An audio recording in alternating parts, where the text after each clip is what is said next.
What if the person you trusted most was quietly preparing to destroy you? And what if the hand that lifted you from the dust was already digging your grave? This is the story of Ada, a young woman whose life proved that not every savior comes with pure intentions, and that some kindness hides a price so heavy it can crush a soul. Ada did not come from wealth or comfort. She was born into struggle and raised by survival itself. An orphan who learned early that no one was coming to rescue her, so she had to rescue herself. In the chaotic heartbeat of the Lagos market, where voices collided, dust floated endlessly, and survival was a daily battle, Ada built her world with her own hands. She was a fabric trader, but not just any trader. There was something extraordinary about her touch, something people whispered about with awe. Ada could take an ordinary piece of cloth, the kind others ignored, and transform it into something breathtaking, something that made women stop, stare, and beg her to sell it. Her tiny stall became a magnet. Customers queued from sunrise to sunset, drawn not just by her designs, but by her spirit. Everyone knew Ada's story, the orphan girl with no family, no inheritance, no shortcuts, only relentless discipline and an unbreakable dream.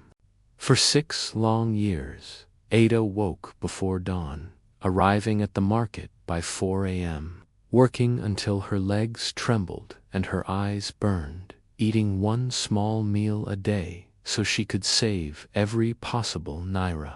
She endured heat, rain, insults, and exhaustion without complaint, because she carried a vision in her heart, a bigger shop, a boutique in a better location, a future where she no longer had to fight just to breathe. People admired her resilience and often said, Ada will make it big one day. And slowly, that prophecy was becoming real. Then, on a quiet Tuesday morning, fate arrived barefoot. Her name was Blessing, a 22-year-old girl whose poverty was written into every tear in her torn dress and every step of her cracked feet against the pavement. Blessing didn't enter the shop. She stood outside for hours, silently watching Ada work, how she handled fabrics with care, how she smiled at customers even when tired, how she carried herself with dignity despite hardship. When Ada finally noticed her and asked why she stood there, Blessing broke down, admitting she had no money, no food, and nowhere to go, only a desperate plea for any work at all. In Blessing's eyes, Ada saw her own past, the same hunger, the same fear, the same silent prayer for mercy. Without hesitation, Ada opened her door and her heart, offering Blessing a job, unaware that this single act of kindness would become the first crack in the foundation of her life. Over the next 3 months, Ada trained Blessing like a younger sister, teaching her everything: how to identify quality fabrics, negotiate with suppliers, treat customers with respect, and value honest work. Blessing learned quickly and expressed overwhelming gratitude, often crying when she received her small salary, thanking Ada as though she had been saved from death itself. Ada believed she was helping shape another success story, never imagining that betrayal often wears the face of gratitude. At this point, Ada's life seemed to be aligning perfectly. Her business was thriving, her savings were growing, and she believed she was finally close to the breakthrough she had sacrificed 6 years of her life for. What Ada did not know was that destiny was quietly sharpening its knife, and the first test of her heart was already standing beside her, smiling, learning, and waiting. Ada believed she was finally standing at the edge of her breakthrough, the moment every sleepless night and every sacrificed meal had been preparing her for. And fate announced itself one morning with news so big it made her hands shake. A powerful chief had placed the largest order Ada had ever received, commissioning premium fabrics for his daughter's wedding materials fit for royalty, wrappers woven with tradition, and a wedding dress that would be remembered for generations. The profit alone would change Ada's life forever. It was the exact opportunity she had been saving for over 6 brutal years. The chance to finally open her dream boutique and leave survival behind. Excited yet focused, Ada arrived at her shop before sunrise to prepare. But the air felt wrong the moment she stepped inside, as though the walls themselves were holding their breath. Her heart began to race as she walked toward the corner where she kept her most expensive fabrics, the ones she guarded like treasure, the ones she trusted only herself and blessing to access. The shelves were empty. At first, Ada told herself it had to be a mistake, a trick of tired eyes. But as she searched again and again, panic clawed at her chest. She checked the stock book, her fingers trembling as she counted every line, every entry, every naira recorded with care. Everything was gone. All the premium fabrics worth over 500,000 naira had vanished into thin air. Her legs weakened, and the truth struck her with brutal clarity when she called out Blessing's name and heard nothing but silence. Blessing was gone too. The girl Ada had fed, trained, paid, and trusted had disappeared in the night, taking 6 years of sacrifice with her. Ada ran through the market, asking questions, her voice breaking as she spoke to neighbors and fellow traders. But no one had seen anything, no one knew anything, and sympathy quickly turned into uncomfortable distance. The police came, wrote a report, and left, offering nothing but empty promises. And by the time the chief arrived for his order the next morning, Ada was already drowning. With tears streaming down her face, she told him the truth, and his rage was immediate and devastating. He didn't just cancel the order. He turned Ada into a villain, spreading word through the market that she had scammed him, that she had taken his money and betrayed his trust. In Lagos, reputation is everything, and within 2 weeks, Ada's once busy shop became a ghost space. Customers who once called her sister now avoided her gaze, some even spitting near her stall as they passed, as if betrayal were contagious. Ada fought desperately to clear her name, searching endlessly for Blessing, visiting police stations, hiring people to look for her, even traveling to neighborhoods Blessing had mentioned in passing. But it was as though Blessing had never existed at all. Every door closed, every effort failed, and one cruel month later, Ada found herself sitting on the street with nothing but a small plastic bag of clothes, the shop gone, the money gone, the dream gone. She had no family to call, no friend to shelter her, no one who cared enough to ask if she was alive. The city that once celebrated her now swallowed her whole, and Ada was forced to confront the harsh truth that kindness, when given blindly, can become the sharpest weapon against you. As rain soaked her thin clothes and hunger twisted her stomach, Ada stared into the darkness of her future, unaware that her greatest illusion of salvation was about to find her wearing designer clothes, carrying power and hiding a heart far more dangerous than Blessing's betrayal. By the time Ada found herself sleeping under a bridge, wrapped in shame and rainwater, she no longer believed in miracles, because life had stripped her of everything that once gave her faith, her business, her reputation, her dignity, and even her hope. 3 weeks on the streets had changed her completely. Her once bright eyes were hollow, her body thin and weak, her spirit hanging by a fragile thread as Lagos moved around her without mercy. She spent her days begging for leftover food and her nights curled on cold concrete, listening to the sounds of traffic and wondering how quickly a life built with honesty could collapse into nothing. It was on one of those days, under a sky heavy with rain, that fate appeared again, disguised as kindness. A black luxury SUV slowed near the bridge where Ada sought shelter, its tires slicing through muddy water, and when the window rolled down, a commanding yet gentle voice called out to her. Ada looked up, unsure she was being addressed, as a tall, elegant woman stepped out of the vehicle, dressed in flawless designer clothing that seemed untouched by the storm. This woman was Mama Patricia, a name known across Lagos, whispered with respect and admiration, a wealthy businesswoman, a philanthropist, a symbol of success and generosity.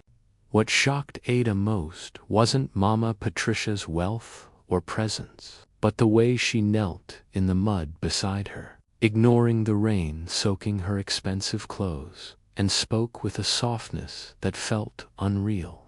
She asked about Ada's family, her life, and why she was there, and for the first time in weeks, Ada felt seen. The story poured out of her like a broken damn blessings betrayal. The stolen fabrics, the ruined reputation, the hunger. The streets and Mama Patricia listened without interrupting, her eyes locked onto Ada's face as though every word mattered. When Ada finished, shaking and crying, Mama Patricia wiped her tears with her own hands and said something that pierced Ada's exhausted heart, that God had sent her, that she was meant to take a different route but felt compelled to pass through this place, as if guided by a higher power. To Ada, who had lost everything, these words felt like a lifeline thrown into deep water. That same day, Mama Patricia took Ada home, and what awaited her felt like a dream, too perfect to be real. A mansion with shining floors, servants moving quietly through wide halls, air-conditioned rooms, a garden that looked like it belonged in a magazine, and a guest room with soft white sheets that felt like clouds against Ada's bruised body. For the first time since her downfall, Ada bathed in warm water, ate a full meal, and slept without fear, believing that perhaps suffering had finally ended. The next morning, Mama Patricia introduced Ada to her supermarket in Victoria Island, a massive 3-story business buzzing with activity, and made an offer that left Ada speechless. Not a cleaning job or a minor role, but a management position with personal training and full trust. Ada poured herself into the work, grateful beyond words, and her natural talent shone brighter than ever as she increased sales, improved systems, and earned the respect of staff and customers alike. Within 6 months, Mama Patricia publicly embraced Ada as her adopted daughter, announcing it to the staff with pride. And for the first time in her life, Ada felt safe, chosen, and valued. She believed she had finally found a family and a future, unaware that the woman she called mother was quietly studying her weaknesses, recording her trust, and preparing a trap so calculated that it would make Blessing's betrayal look small. Ada thought she had reached salvation, not realizing she had only stepped deeper into a far more dangerous storm. For months, Ada lived what felt like a borrowed miracle, waking each day in comfort she never imagined possible, working in a business that flourished under her hands, and calling a powerful woman mother, with a heart full of gratitude and relief. Life with Mama Patricia appeared perfect on the surface. They attended church together on Sundays, shopped in expensive malls, shared meals in elite restaurants, and were known throughout Victoria Island as mother and daughter, a story that inspired admiration wherever they went. Ada worked tirelessly at the supermarket, driven not just by skill but by loyalty, and her results were undeniable. Profits rose sharply, staff discipline improved, and customers praised the efficiency of the store. Mama Patricia praised her often, but slowly, almost invisibly, something began to change. It started with paperwork. One afternoon, Mama Patricia called Ada into her private office, a space filled with polished wood, expensive paintings, and floor-to-ceiling windows overlooking the city, and asked her to sign some documents. She spoke casually, explaining they were routine business registration papers. Nothing important, just legal formalities requiring a witness signature. Ada hesitated for only a second as she looked at the thick stack of papers filled with unfamiliar legal language, but she quickly dismissed her doubt. This was the woman who had saved her from the streets, the woman who fed her, housed her, and gave her purpose again. Trust overpowered caution, and Ada signed wherever Mama Patricia pointed, unaware that each stroke of her pen tightened an invisible chain around her future. After that day, the questions began, subtle at first, disguised as concern.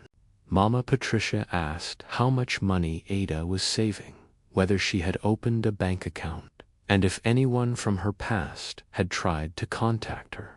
Ada answered honestly, unaware that each answer was being carefully noted, evaluated, and stored like ammunition.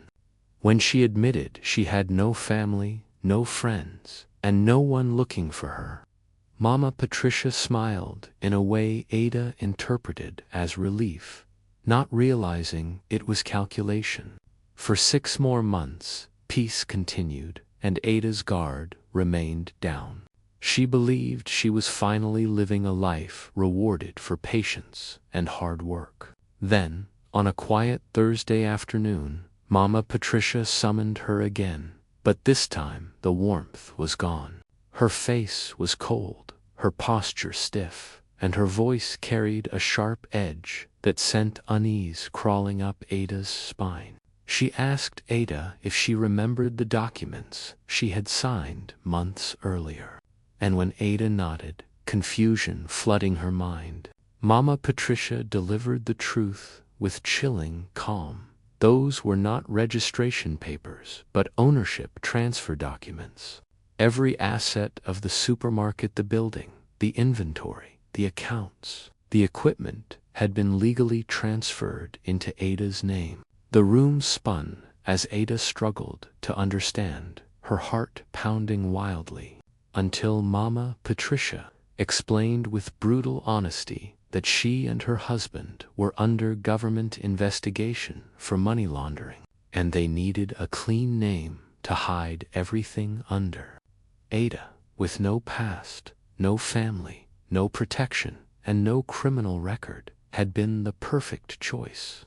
When Ada protested through tears, insisting that Mama Patricia loved her, the woman laughed, a sound so cruel it shattered every illusion Ada had clung to.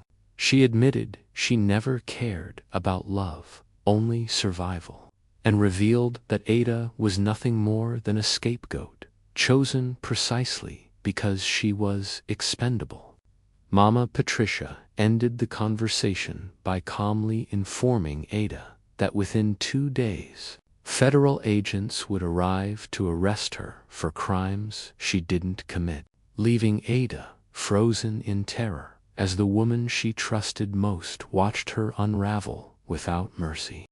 2 days later, just as Mama Patricia had promised, with terrifying confidence. Ada's nightmare became reality, arriving not as chaos, but as cold, organized certainty.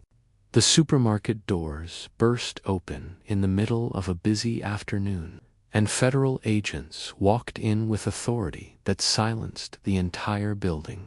Customers froze, staff stepped back, and Ada felt her heart drop into her stomach as she saw the official papers in their hands. They called her name, asked her to stand still, and before she could fully process what was happening, her wrists were locked in handcuffs so tight they bit into her skin.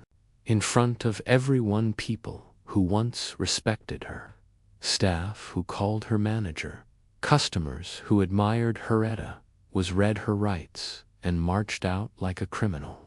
As she was pushed into the police van, she looked back one last time and saw Mama Patricia standing at the office window, watching with a calm smile that confirmed every cruel word she had spoken. That image burned itself into Ada's soul. The cell was cold, dark, and smelled of despair. Metal bars replaced comfort, and silence was broken only by distant cries and clanging doors. Ada sat on the hard floor, hugging her knees, replaying every moment of her life, wondering how obedience, gratitude, and trust had led her here. She thought of her shop in the market, of Blessing's smile, of the rain under the bridge, and of Mama Patricia's voice telling her God had sent her, and the pain of that lie cut deeper than hunger ever had. Days passed slowly, each one heavier than the last, and Ada began to believe this was the end, that she would rot in prison for crimes she never committed, forgotten by the world, just as she had been before. On the third day, a guard called her name and told her she had a visitor. And Ada felt only fear, convinced it was another manipulation, another trap designed to break her further. But the man who sat across from her was different. His name was Chisholm, a lawyer with calm eyes and a steady voice, and he listened as Ada spoke, not with judgment, but with focus. He explained that her case was unusual, that manipulation and deception could be proven, and that she still had a chance if they could find evidence. Ada felt weak, even hearing the word chance, but something in his confidence stirred a tiny spark inside her.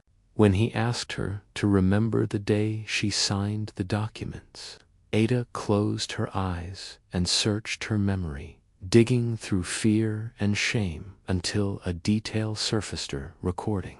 She remembered Mama Patricia once boasting casually about recording important conversations, laughing as though it were a harmless habit.